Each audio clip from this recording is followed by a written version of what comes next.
Now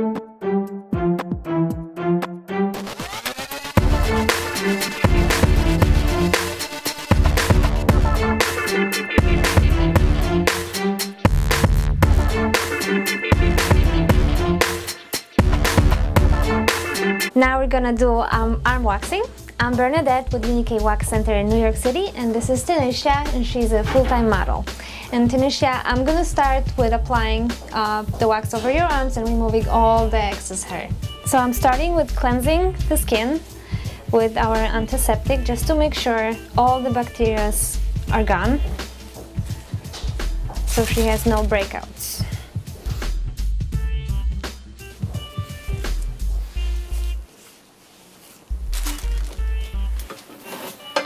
And I'm going to dry the skin a little bit. Okay, so I'm going to apply our wax. This wax is 100% beeswax and pine resin. It's different than the regular strip wax, and that's because it's not as sticky, so it doesn't hurt as much when we pull it off. How does it feel? It feels warm. But not hot, right? No. Okay. It's ready to pull.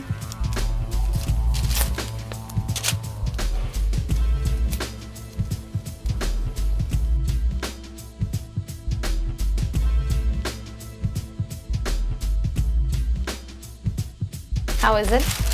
Not so bad.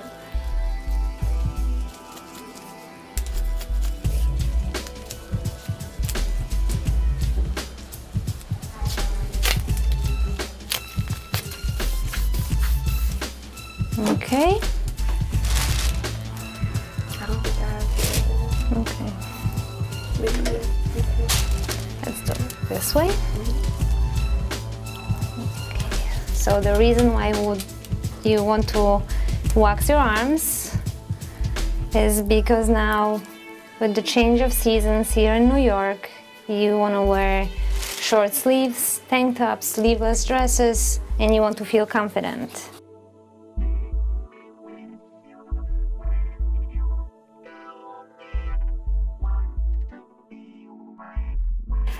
Arm waxing can be done about once a month, sometimes every six weeks, depending on the growth of your hair.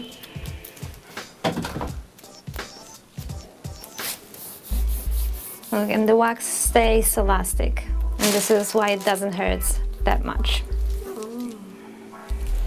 Okay, hold your arm again a little bit like this. I'm just gonna go over elbow.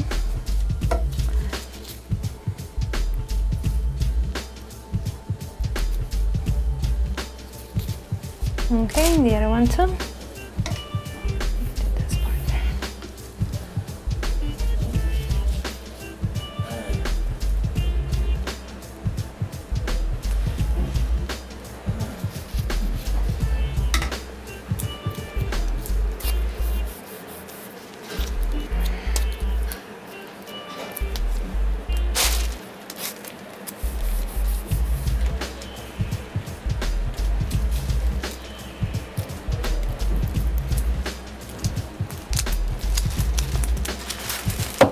Okay, I'm just going to go over the elbow.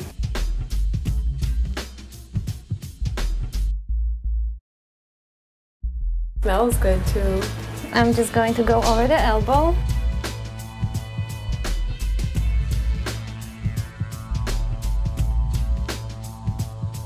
The smell is the pine tree and the wax, the main ingredient.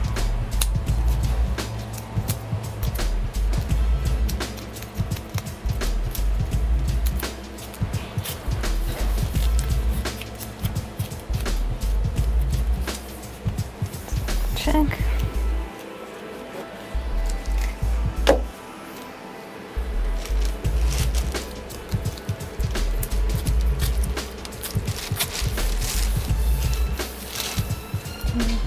Now I'm going to apply a little bit of baby powder just for some extra protection.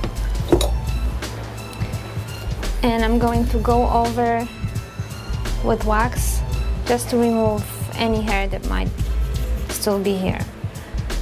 I'm going to apply a little bit thinner layer.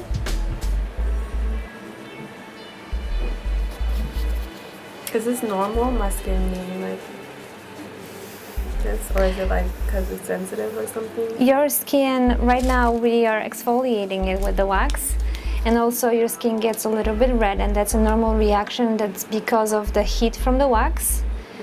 And also when you remove a hair, it causes a little bit of reaction, but the redness should be gone in about 30 minutes. Okay.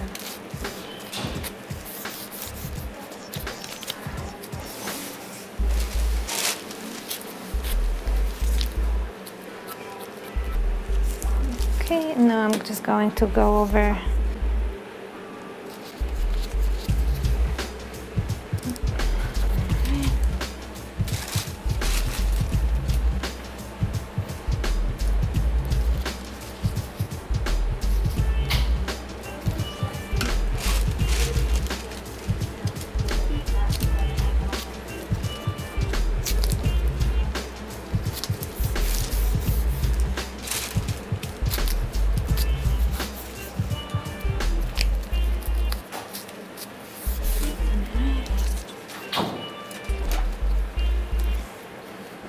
I'm going to apply a little bit of lotion just to hydrate the skin.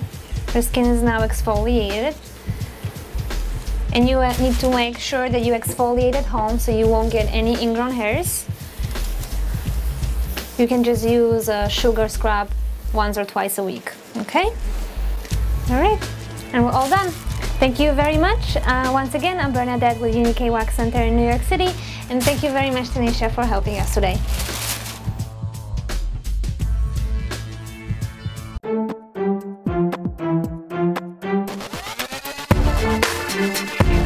Now we're going to show you how to get frizz-free defined curls. I'm Dickey at Hair Rules, and this is Sandra. She's a dancer, and we're going to show her how to get beautiful defined curls and dance more. Dancing curls. So now we're going to take Sandra to get washed, which is a very important step when trying to get the best curl pattern into what shampoo you use in your hair. One of the most important things for women with curlier textures is what they wash their hair with. It's the single most cause of frizziness and dryness. Two of the things that we're trying to combat, and women want definition, and so what happens is that they end up drying their hair out to then condition it, and that really just doesn't do anything except continue to cause frizz. So now we have a new there's a new type of shampoo, Daily Cleansing Cream Non-Suds Shampoo, or these cream non-sudsing shampoos. It's like skincare for the hair. And the way you use them is you want to use enough in the hair to get it juicy. It doesn't suds up.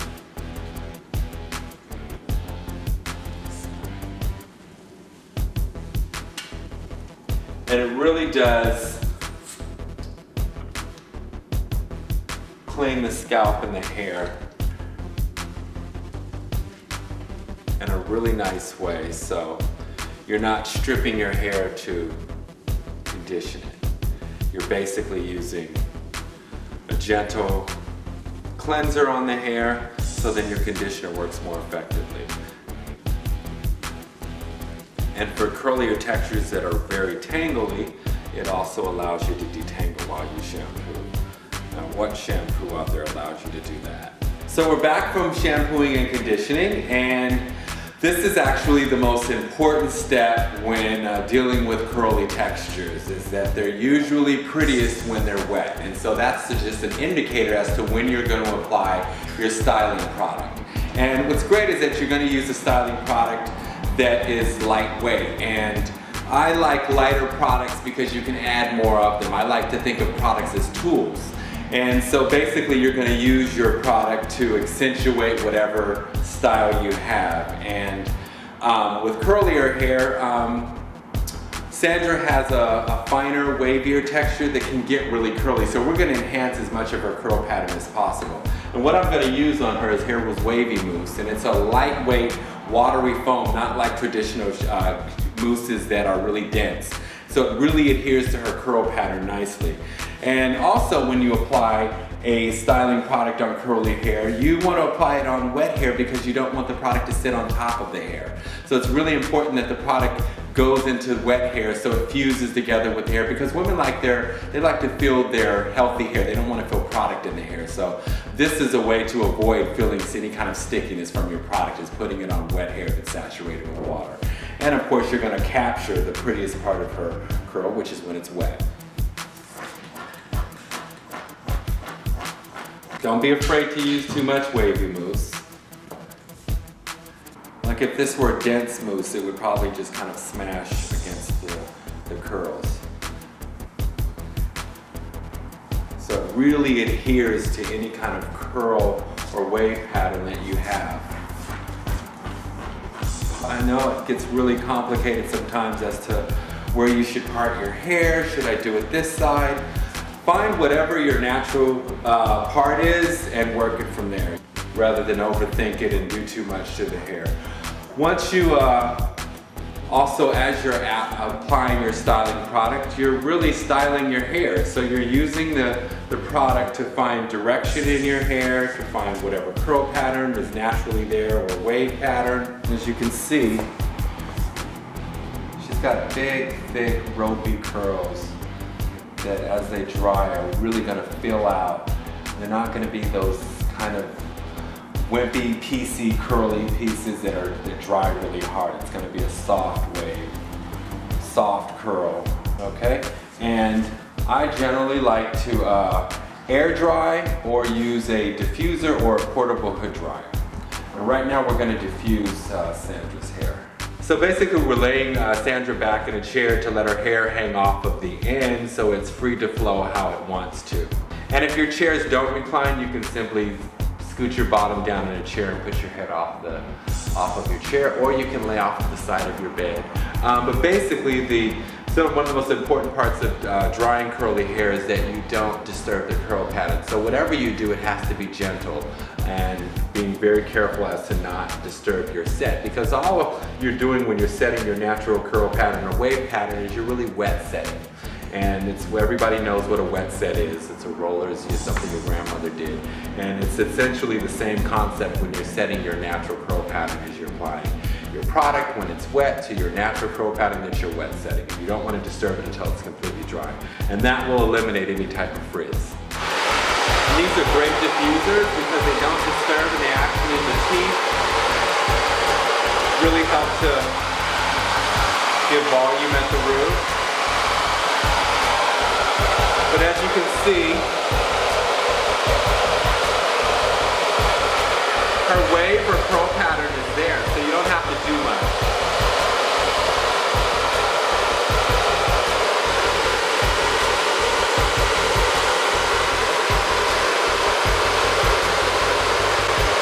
Another reason why the product that you use is so important is because it's essential to use something that helps the hair to dry quicker. So using conditioners are a quick fix, but a styling product that's meant for your texture is going to actually help the drying time go by quicker.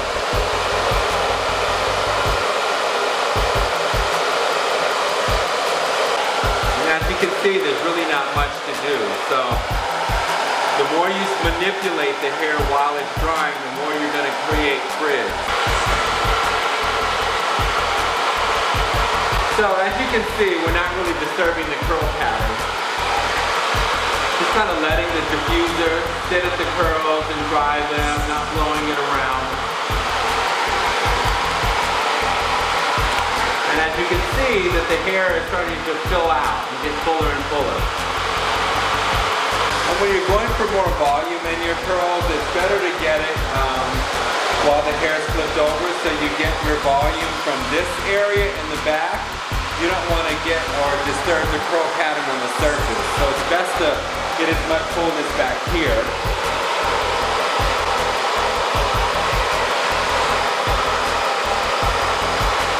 And refrain from touching the hair around the front.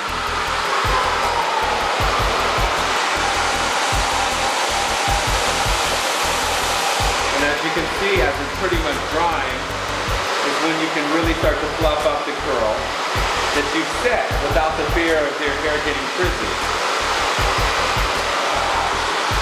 So you don't really have to worry about what happens to your hair after you style it and how frizzy it gets. You want to really prevent any kind of frizz while styling. So then afterwards, the least of your concern is my frizzy hair. So you can see that the hair really starts to fluff up and get a lot of volume without any frizz. And she's got great direction to her hair.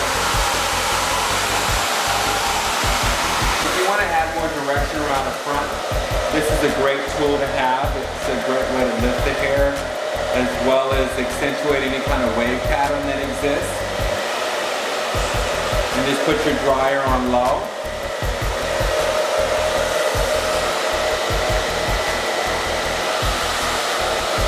Now as you can see, the hair is entirely dry, and I can now manipulate the hair and finger it through without having to worry about it drying or frizzing out, and which is why it's such important, the steps that you take before you dry the hair. And I can really fluff it up without the fear of getting any kind of frizz. And one of the things, great tip to do is to putting any kind of finishing cream. Of course I'm going to use Hair Rules finishing cream. And I'm going to put it in the hair while Sandra's hair is flipped over. And I'm just basically going to apply it in a way that doesn't go against the curl pattern. And just kind of stroking it onto the hair shaft so that she gets a lot of shine and definition. While in the back, I continue to give her a bunch of fullness. But this will take any additional frizz away from the hair. Okay, come up. So that's it. Here's our refined curl pattern without frizz. I'm Dickey and from Hair Rules, and this is Sandra. And you can find the Hair Rules products and a lot of these tricks and tips on naturallycurly.com. Thank you.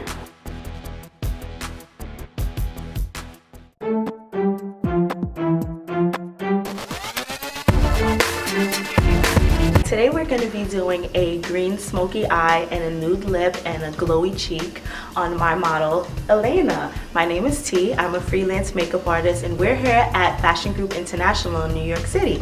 So let's get started. You ready, girl? Mm-hmm. Okay. So first, what we're going to do is we're going to prime the eye. That's important because that makes sure that the eyeshadow stays on the eye and that you don't get too much fall off. So you start from the lash line and you go all the way up to the brow bone and you smooth it in until you no longer see it, and it makes your eyeshadow stay nice and tacky. And it's really lightweight, so it's not gonna feel heavy on your eye or anything. What I like to do when I'm doing a smoky eye is I like to line the bottom and then smudge it out just so that you don't have a harsh eye line there. So we're just gonna look down for me, close your eye. We're just gonna line the bottom like so. You can get as messy as you need to be because it doesn't need to be a nice straight clean line because you're gonna smudge it out anyway. And if you don't have a smudger at home, you can just use your finger. But since I have a smudger, I'm gonna use one. Perfect. You don't have to worry about making a straight line. You see how it's kind of crooked? That's totally fine. And we're gonna start from the outer corner on this eye and drag it all the way to the inner. Just make sure you get the lash line so that there's no separation between the eyelash and that crease right there. And go over it as many or as little times as you want. It depends on what kind of look you like. I like it a little heavier here. Great. So next we're gonna take the smudger. Close your eye for me, babe. And you're just gonna mess it up. You're gonna break up that line that you created and drag it up at the same time. Smudge it and drag it. You see how that color is lifting from the lash line and it's coming up onto the lid? You don't need it to cover the whole lid. You just need to break it up a little bit.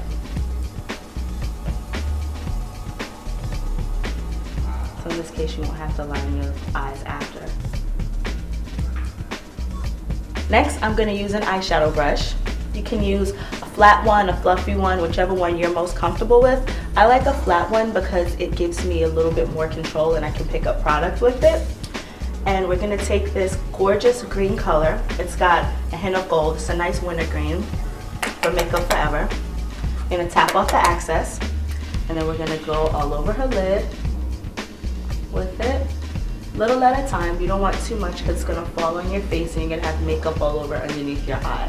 Not a good look. So little by little, you smudge it on there, you tap it off, and you build the color. And you bring it all the way into the crease, into the natural crease. You could even go a little above if you want. It depends on how smoky you want it. But this is a great color because it's not as harsh as a dark black or a dark brown smoky eye. It's a daytime wearable smoky. And I'm all about a daytime wearable smoky.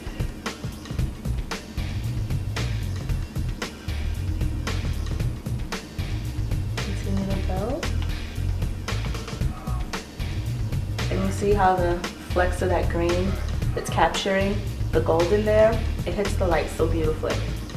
And again, a smoky eye is messy beautiful, so it doesn't have to be precise or exact. Because what we're going to do is after we're done with our eyes, we're going to take a fluffy brush and we're going to break this all up.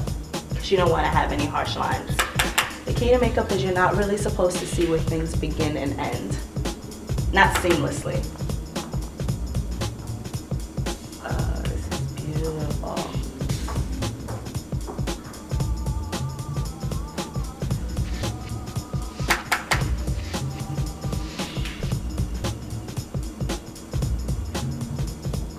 Dragging it up, pack on the color and you drag it up.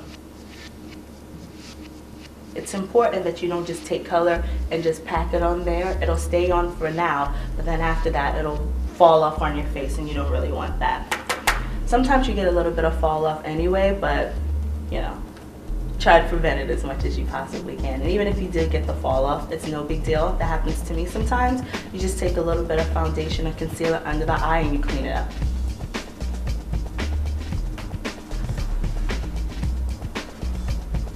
Just want to get in that corner a little bit more.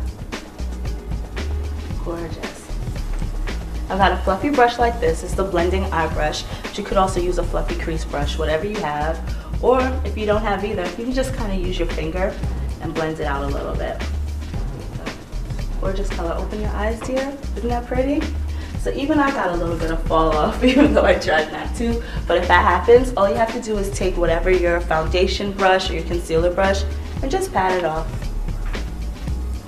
Just pat it off, or you could even take whatever foundation you used and then pack that on underneath the eye. Look up for me. And then it cleans it right up. So the key to smoky is it needs to be smoky on the top as well as the bottom. So look up for me, dear. We're gonna line the water line as well as the lower lash line with the liner. I'm using brown, but you can use green or whatever color you like. Whatever you feel best suits you. I think a nice brown will do well for her.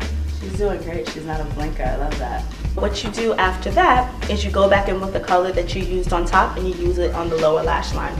You could use one or two brushes. You could use a liner brush. This is made to line, but me personally, I like to take a smudger and I like to get the color on there with the smudger. It's nice and messy and that's the way I like it to look. And we're gonna go along here with the same color, just along the bottom, just a little sweep. That same beautiful green color. And you try to connect it in the corner, right there, so that it's a seamless transition. I'm gonna take a nice light highlighting color and apply it right above her brow bone, just to give her eyebrow a little definition. See how I get on the other side? And this is one that has a little shimmer in it, so it's really pretty. And you just blend that. Next, we're gonna do a little blush on her cheek. Since it's a daytime look, I don't wanna go too crazy, so I'm gonna do a nice pale pink, like this one. I'm gonna apply it just on the apples of her cheeks. And this, you tap off as well. Blush is one of those things that as soon as it starts to show, you stop. See, now we've got a little blush there, that's fine. Little tap. As soon as you start to see it, you stop. So now we're gonna blend it out and drag it down a little. Sometimes I like to put a little bit on the forehead, the cheek, the nose, just to give the face so it's not just one flat surface, so you just see blush right there, but nothing crazy, just a little dust. And next, what I like to do, just to bring the cheeks out just a little bit more, I put a highlighter on there. This one's by Doki, and then you swim it around there. Highlighter is one of those things that's up to your discretion. I like to put a lot on myself, but my clients aren't always such a fan. So tap off a little bit and you just brush it in the C. The C is from here under your eye up into the temple. So you just dot it right there on the C. And it brings a little glow to your cheeks. So next, we're gonna go in with a nude lipstick. I'm using a nice nude shade. It's like a warm beige. It's nice and nude and it looks really good on most light skin tones. And then I just swim my brush around in there a little bit just to warm it up. It's a beautiful nude color and you don't really need too much.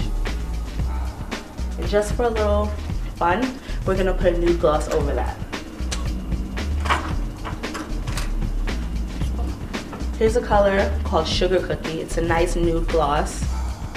Doesn't distract from whatever color you have on your mouth. So I'm just gonna dust her with a little powder. I've got a like nice big fluffy powder brush. But if you don't have that, you could use like a little powder puff. It's up to your own discretion. Roll the powder on her face just to set her look. I think she looks fantastic, and here you go. A nice green smoky eye with a nude lip. And thank you, Elena, so much for being my model. You look gorgeous. And thank you, Fashion Group International, for having us here. We had a great time. Thanks. I'm T. Cooper.